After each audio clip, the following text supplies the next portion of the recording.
Welcome to the podcast, you guys. We've got a treat. Mr. Jake Sturgis is joining us, and we're talking all about video and the algorithm and social media. We recently did a webinar and got great feedback, and we wanted to share that same content with you. So listen in. We're going to talk about the data behind video and what that might be telling us about what we should create. Jake and his team developed a brand new video checklist. You guys are going to want to grab this checklist. You're just going to have to get signed up, I believe, for the webinar to get that checklist, because that is something that should be looked at immediately anytime you want to create a video for your district, whether it be social media or otherwise. Okay. So this brand new video checklist, and we're going to dive deep into how do we grab attention? How do we get those views? And then we'll wrap up with some of the key takeaways for you. So you're not going to want to miss it. You're probably going to want to take notes. This is really powerful. And then, as I said, you can download the, webinar as well. Now that it's August, you guys are all getting ready for back to school. I just want to let you know that Jake hangs out in our membership group as well, him and his team, and I do.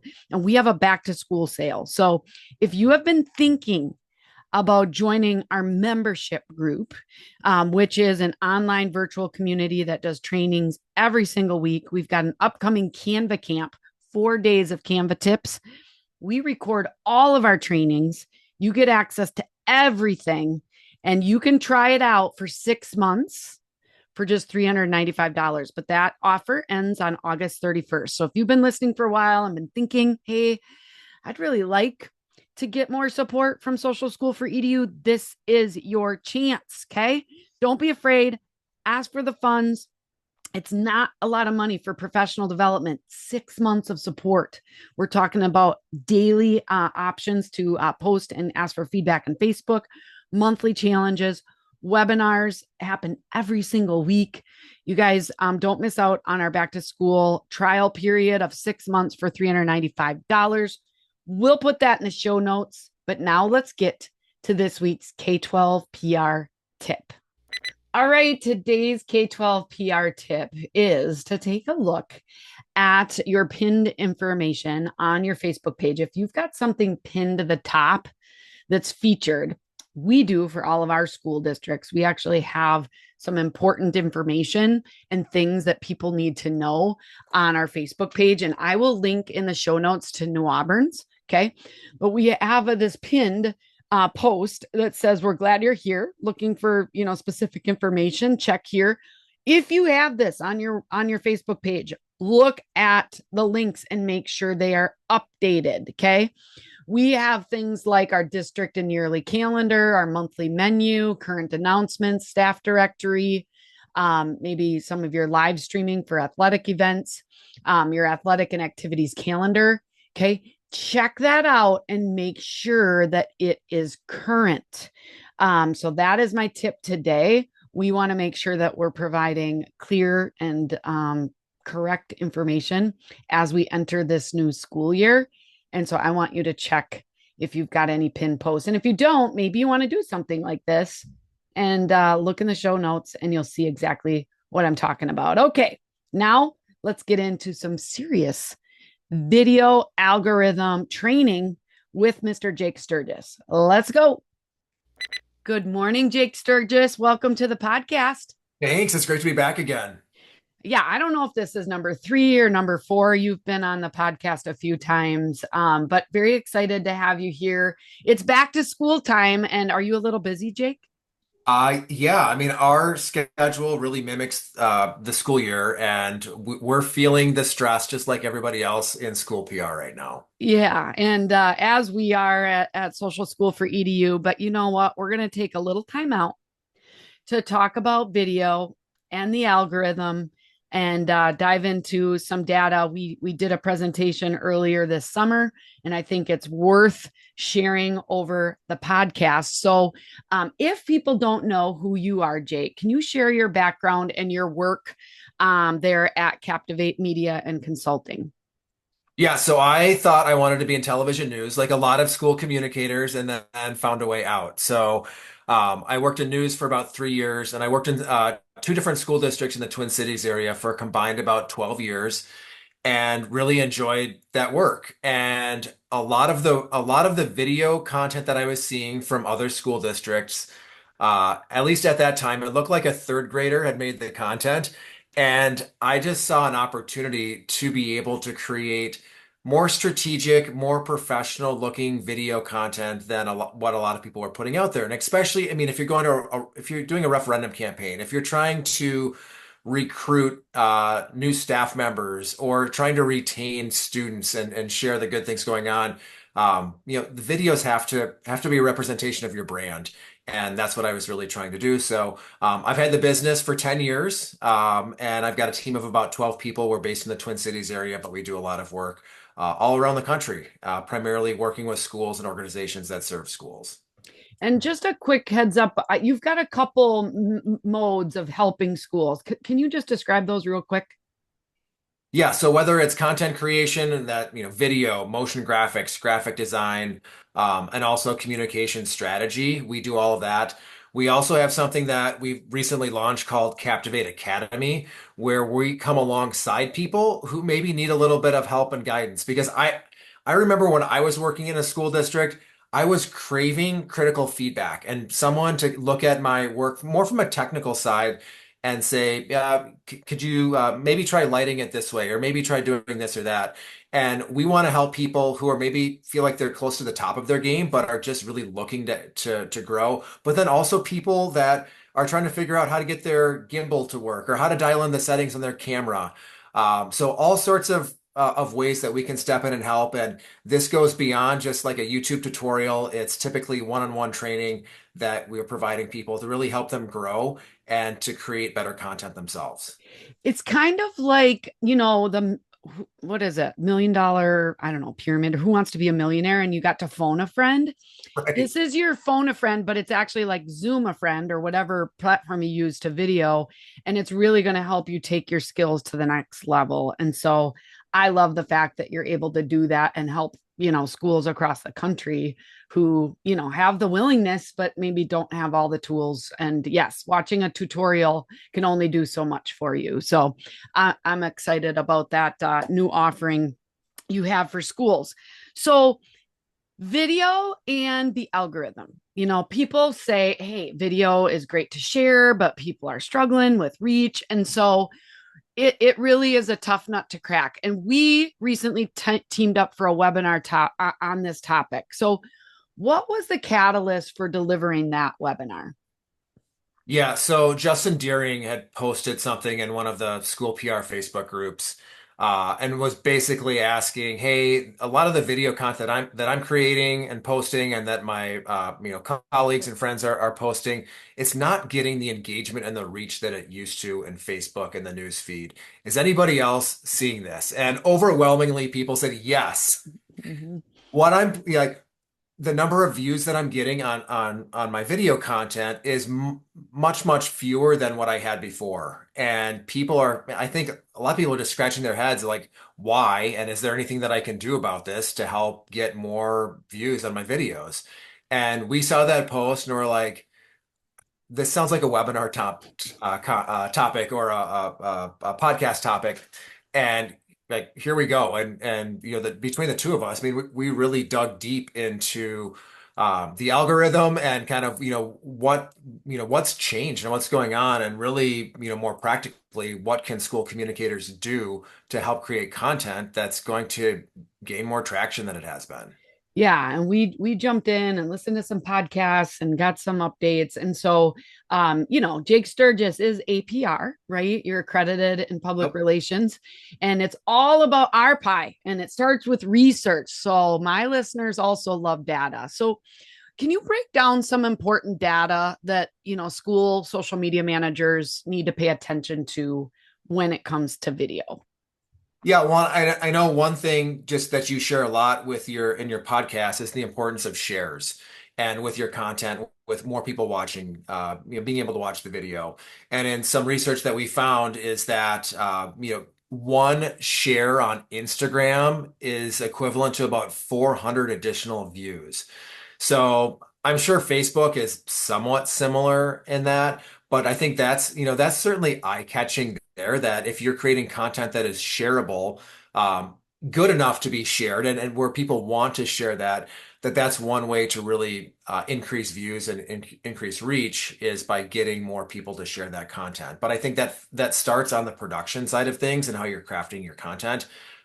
You've got to have content that gets people excited to share. I mean, they're not going to share content that I don't know, isn't very good Right. or isn't very captivating for the audience. So that was one piece. And the other piece too that people are probably seeing is just that video content now, the stuff that's performing best on social media is sort of this raw and imperfect content, a little bit more rough around the edges. Maybe it's selfie style videos and stuff that's not super produced. And I think a lot of the stuff that may look like it's not well produced actually can be very strategic, and the way that the way that people put it out, like there's a lot of videos that you may have seen out there that look like podcasts where people have microphones and they're having this conversation. But spoiler alert, a lot of those are not actual podcasts. It's just that look that feels very authentic and real, that people are creating content that looks like a podcast, even though it's not necessarily a podcast in By itself. the way, this really is a podcast. Yes. I love Thank you for clarifying that, because yes. So one of the one, I guess, influencer on social media did a test with some of the content that they had been doing, where they saw videos that were not professionally polished, got 81% more views, 85% more likes, and 35% more shares. So yeah, obviously, for me as a professional content creator, that gives me a little bit of pause of looking at the way that we do things. And I think there's certainly still are applications for videos that are professionally done and polished. Um, as we look at different distribution channels, and whether that is on for school board meetings or different places where you've got people in an audience and needing to communicate very clearly and professionally.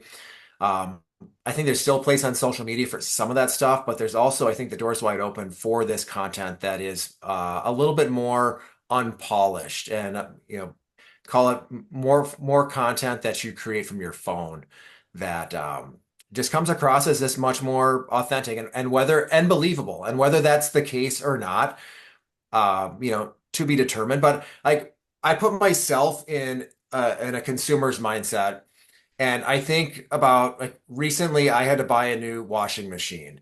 And what am I going to trust more? Is it going to be Maytag.com, or is it going to be someone who posted a video to YouTube giving a review, very unpolished and, not professional, but, very real and authentic as the way that it comes out. So I think that's something that we need to think about as content creators for schools, is, the packaging of this and how we put it together. And honestly, being okay with it being the content not always being professionally produced or polished. And I would say, I mean, we nobody really loves to be sold to, right? And so they can like get that idea just by the first image in your video or the first second. And so I think that that's where this definitely has a place for. And like you said, there are places for longer form video or even just short form that's more professionally done, but it doesn't have to be every video. And I do my awards every year for the social media awards, and I'll get these video submissions, and it's like all of their videos are done as if it were a TV interview. And shouting back to your journalism days, like there's a time and a place for that, but that's not needed for every video that you do. And so I think that if you can intermix some of these raw and imperfect with some of your other videos, I think you're going to be much better off. For sure. I think we saw this trend really start over COVID, where people were forced to create raw and imperfect videos because they didn't have access to a lot of professional tools. And I think that's continued, and I think that will continue. And I don't necessarily think it's a bad thing, But I do think that there are, there's a lot of really good content out there that is authentic and real. And there's a lot of people that are creating content that they want to look authentic, even though that the messaging may not be, if that makes any sense. Yeah, absolutely. And there's some new stats out about, these longer or short form, 7-second like videos that are almost like TikTok. Your school may or may not have TikTok, and maybe you're using Instagram and Facebook Reels. But there's some stats on saying, hey, these channels actually are favoring some of the longer form, which longer form they term 60 to 90 seconds, which most people, that's not long form. But it does help keep, if it's a good video, it helps them keep them on their platform longer. And so in some cases that is starting to get favored. So not that you can't do some of those short videos, because you certainly can. But don't be so consumed on just the length of them and having to be super short. You can develop some good stuff, and it can still be authentic, right? Like Right. raw and imperfect. And I think a lot of this too, I mean, just in terms of we start talking about just length of videos, I think a lot of it comes to the expectation of the viewer and what platform they're on. So like right now, videos on YouTube, like the average length is between 15 and 20 minutes, which sounds super long. But then if you think about, all the shows that you may watch on Netflix or Hulu or you name the platform, there's a lot of especially younger people who are watching these shows. Like my kids are really into baseball, and there are these guys that do this baseball show that is, within that 15 to 20 minute time frame. And it's certainly not network TV quality production. It is a little bit more authentic and rough around the edges, but I'd have to say it is pretty catchy. And a lot of these content creators, obviously are monetizing on YouTube, but I think that also goes to say that people, when they go to YouTube, their mindset may be to watch longer videos versus on Facebook or LinkedIn and Instagram. You may only be looking to spend, you know, less than a minute, 30 seconds, whatever it might be, to watch a video.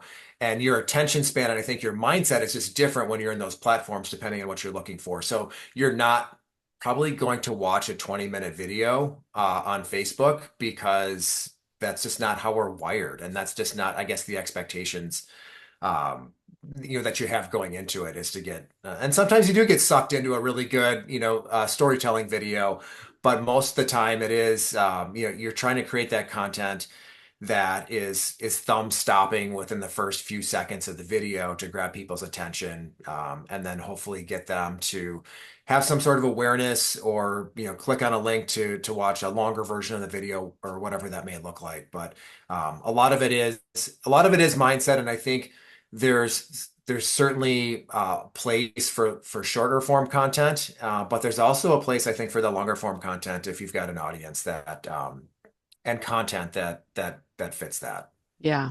And we Jake and his team still have this webinar available. We're going to share it in the show notes. And so you're going to be able to kind of get some visuals and all of the full details of what we had covered in this webinar. But one of the things that your team developed was this new video checklist. And it's just a little bit different mindset of being prepared when you go into a video. And I know, some of the folks listening are just like, well, some people are like, I need a video for this or I need a video for that. And they get caught in this. And so, can you share a little bit about what's on that new video checklist? So this is a download of which I'm sure we can share as well. So the first thing is what's your goal? And this sounds really basic. What do you need to communicate? Identifying 3 to 5 key messages that you want to share for people to remember. And then what action do you want people to take? Is this just about awareness? Is this about building relationships or trust? Or are you trying to convert on this? Are you trying to get people to enroll or register for something? So knowing at the beginning what your goal is, I think is really important. And then also is your audience. And many people, when they're creating video for social, they're like, oh, my audience is my entire community. I want everybody to hear this.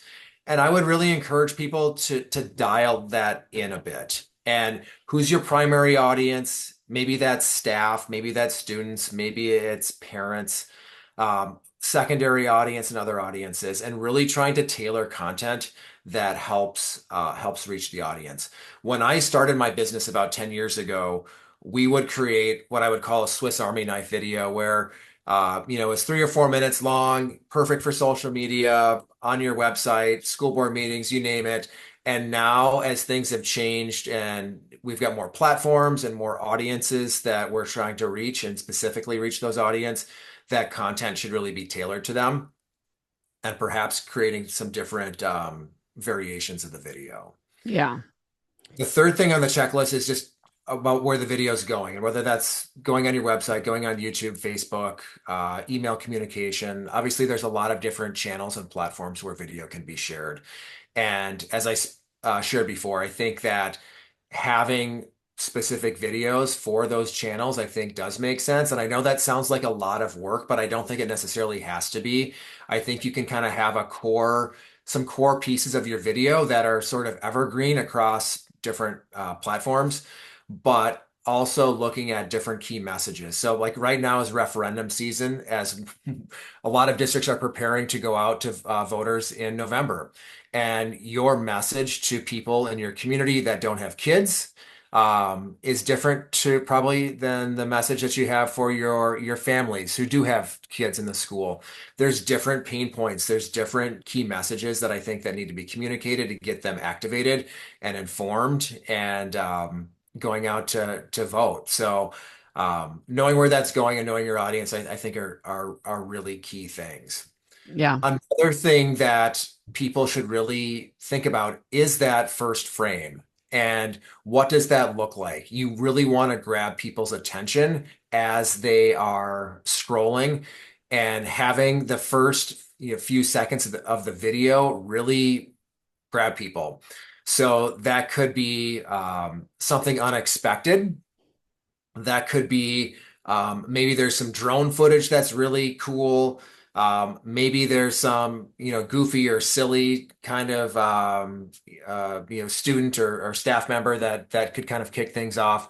So I think that's important too, is really that first frame and those first few seconds of the video to grab people from where they're at because there's a lot of noise out there. There's a lot of competition, especially as we get closer to November on social media. There will continue to be more noise out there, and we need to be creating content that is going to stand out. And our videos are really no good if nobody watches them or they only watch the first 3 seconds. And if you've got a 60-second video and you've got 57 seconds of stuff that people don't watch, that's not good for anyone. Yeah. And And to remember that on social media, most people do not go through their channels with their sound on. Okay. So you've got to catch their attention with something visual and not just audio. Audio can be a way of, how to grab that attention, but having 4 seconds be of your logo and this like pretty animated thing that you do to let them know that it's from your school district is not the way to catch attention. Okay. So I think, like you said, think about how you consume social media. Think about what gets you to actually push a video and watch it with the sound on. That's how you have to think. And I know it's tough because you've done all the hard work and now you're like, I just want to get this thing out. But it is so important to think about that. for sure, because yeah, many times that first frame of the video or that poster frame is an afterthought because you're done with the video, you've got to post it online, you've got to select your thumbnail, and then you're like, oh crap, like I'm just gonna find this one. And it's Mm-hmm. not very thoughtful or strategic. So thinking about that beforehand and even in the production process as you're out recording to be able to get something that is going to be captivating and bring people in, I think is really, really important. Yeah, we had some examples in our slide deck that they can get if they download. And one of them was just basically a short reel that Matamidi Public Schools had shared, our friend Alice over there. And it was just their youngest learners are recycling and composting at school. So they actually had the text on that little thumbnail. It got over 30,000 plays. That's a lot. They don't have that many followers. Okay. But the reason they have pictures of kids at a lunch table, and it's a really cute picture, but they added the text. And knowing that there's a little bit of this is what you're going to see, I think impacted that significantly in regards to views.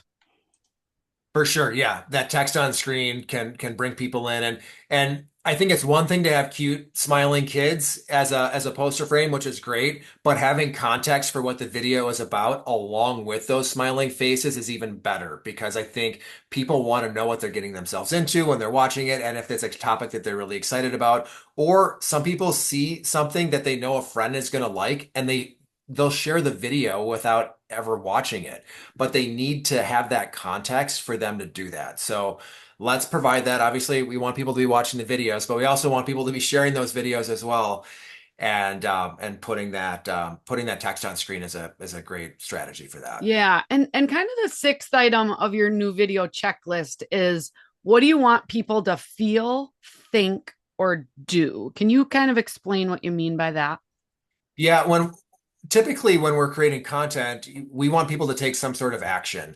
And knowing what that action is that we want them to take ahead of time, I think is really important. And sometimes it's not, we don't want people to go to a website or to call the office to schedule a tour or whatever it is. We just want them to feel the passion that teachers have and and the relationships that they have built with students. And sometimes, it is showing versus telling, and having people experience that and kind of have a front row seat within a classroom is important. Or getting them to think about a topic or a discussion point that you're trying to get out there, and maybe it's a different perspective or point of view that they hadn't thought about before, and getting them to think about some of those. Maybe it's a new CTE program that's been launched, and thinking about the opportunities that are going to be provided to those students in the program, but then also that potential, labor pipeline within your community for those welders and car mechanics and others that could benefit from those programs. So I got a question for you. This wasn't on our list, but it came up yesterday because we're talking a lot about referendums, and some of our schools are getting ready to do some videos, a couple videos a week that are explaining different things. And I think one aspect that often gets overlooked with social media is there is the video, which might have closed captioning and should with ADA compliance and all of that. But then there's the caption or the post text that maybe entices people to watch or gives them a little bit. And so, if you're not doing social media or video, communication strategy all the time, you might be like, well, I don't need a caption, like the video says it all. What tips, if any, could you share in regards to what social media managers should be thinking about when it comes to that text that they put with the video? So not the caption text, Well, but basically the caption text. I mean, you got the photo or the video that you would share, but then like on Facebook, if you're just sharing a video on Facebook, you have a caption, like the post text, and then you have the video. yep. So what should they be thinking about with that post text that they would share with the video? Yeah, I think giving some context about the video. You kind of want to tease things out a bit, and you want people to watch the video, and you don't necessarily want to give away, a spoiler or something. But if there is something, spread the news or something like that that encourages people to share the video. I think that the more that, yeah, that's a good question. So Yeah. I think you want to tease things out a bit and you want people to have enough information. So if the only thing that they're getting without watching the video is still some of those messages that you're trying to get across, um, but also trying to get people that you won't believe what our students are up to, and kind of, I guess, teasing out some of those visuals that they're going to be able to see, so Yeah. that hopefully will entice them to click the video and watch it. Yeah. And I totally put you on the spot. So you did great. But I agree. You got to give them a reason to watch. And sometimes with that first frame, you might not realize that it's like, you know, hey, we're sharing a few details, regarding why this needs to be updated, or hey, our students are interviewing our new superintendent. Let's listen in to see what they had to say, or whatever. But just trying to give them a little synopsis. And like you said, that almost leads into some people will share a video or share content without even watching it because they think, oh my gosh, my friends are going to care about this.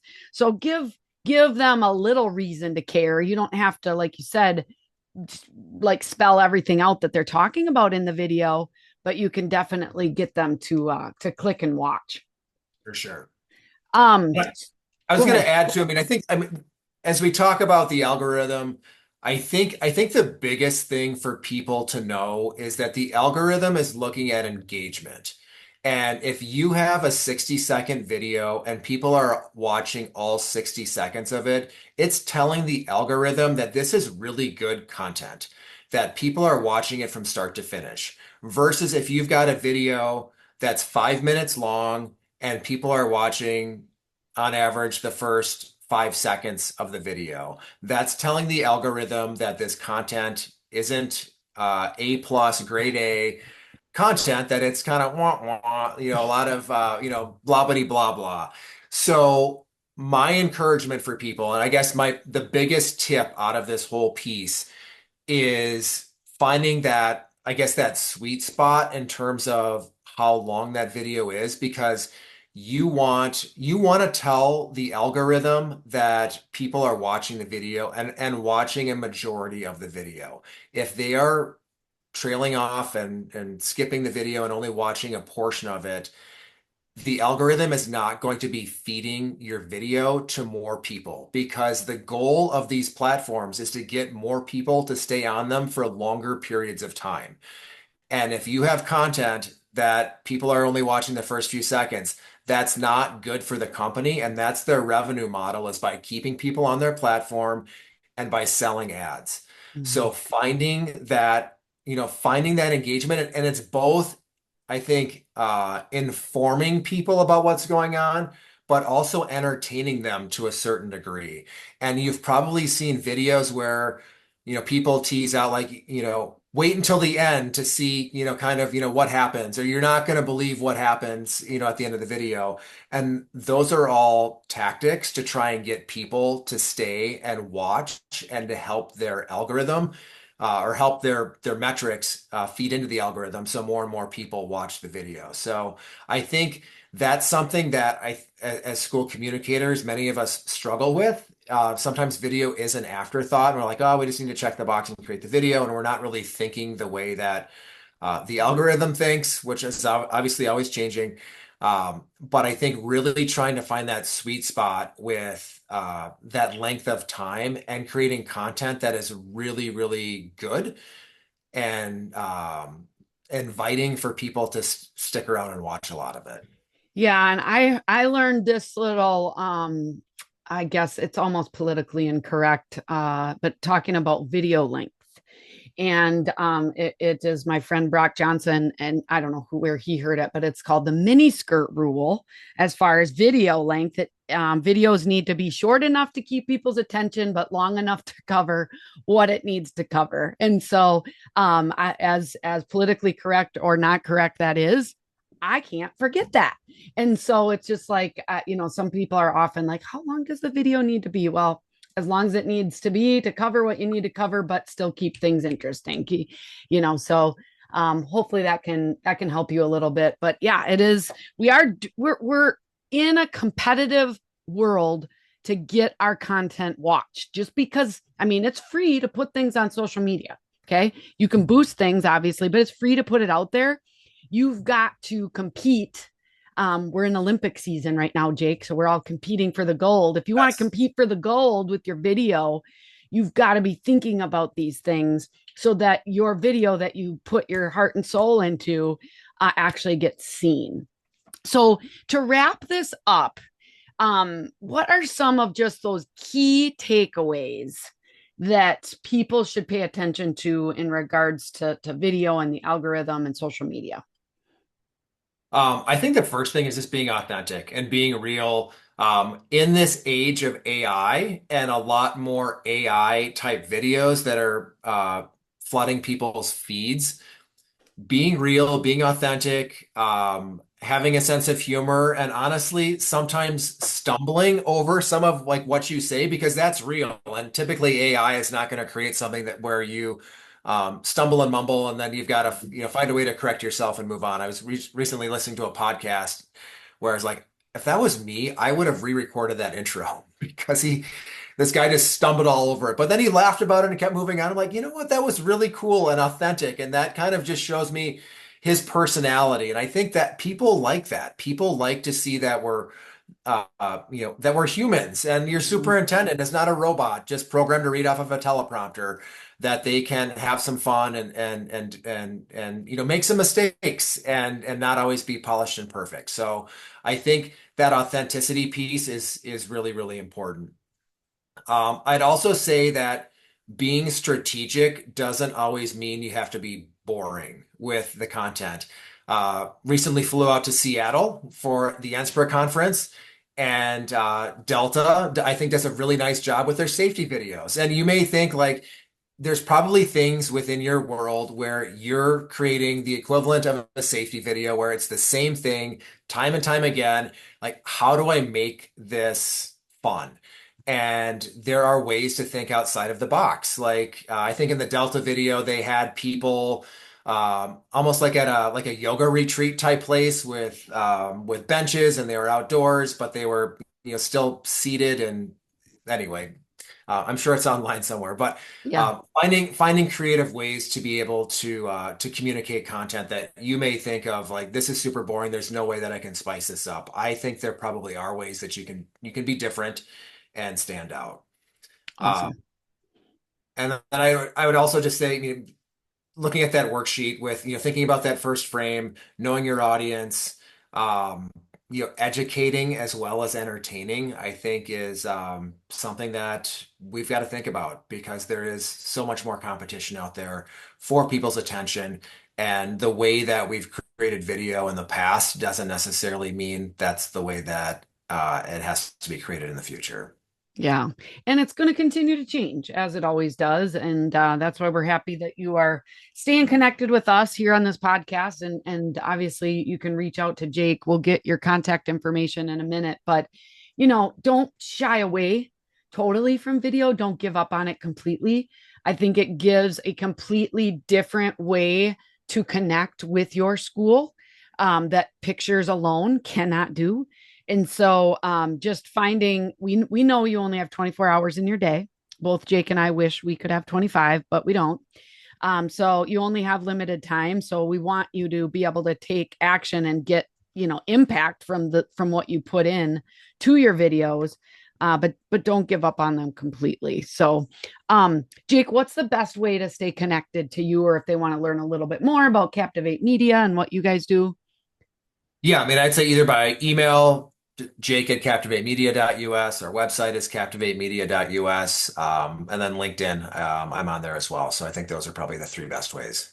Okay, awesome. Any last parting words? Again, we've got the webinar and then we've got the download that's available, I think, through the webinar. So just get signed up for that and you'll grab all of the resources there.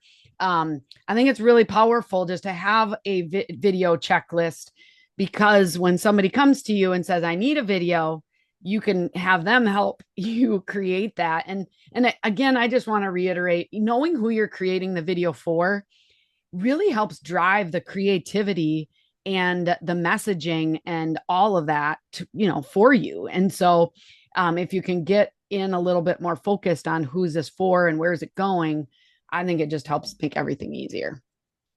For sure, yeah. I mean, those videos that we create for, I mean, call it a school board meeting or different presentations, we're able to use audio a lot more because we know that people are listening, and the way that we pace the video and change the or edit the video, it's going to be different than a social video where we want to front load. We want to have the most important information right at the beginning because if people only watch the first 10 seconds, we want them to to get whatever it is that we're trying to communicate and not to keep that for the end.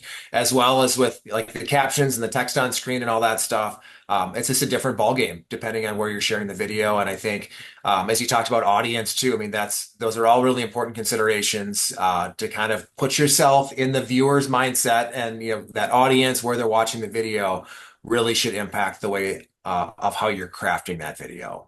Yeah, and if you want to take video to the next level, obviously your team can come in and create videos. But you guys, if you're looking to grow your own skill set, I just really want to recommend that you check out Captivate Academy. I think it's the perfect tool in this next school year to take your skills to the next level because it is overwhelming. Okay. Like this one podcast is not like going to solve it for you. And I'm sorry. Jake, even if he talked to you for 15 minutes, he couldn't solve everything for you. It's an ongoing thing. And so just head over to captivatemedia.us to learn a little bit more or reach out to Jake. So thanks so much, Jake, for hanging out with me today. For sure, it's great. Yeah, now we got to get ready for the school year and all of the things. So, everybody will be back next week with fabulous guests. Until then, keep telling those stories. Bye bye. See ya.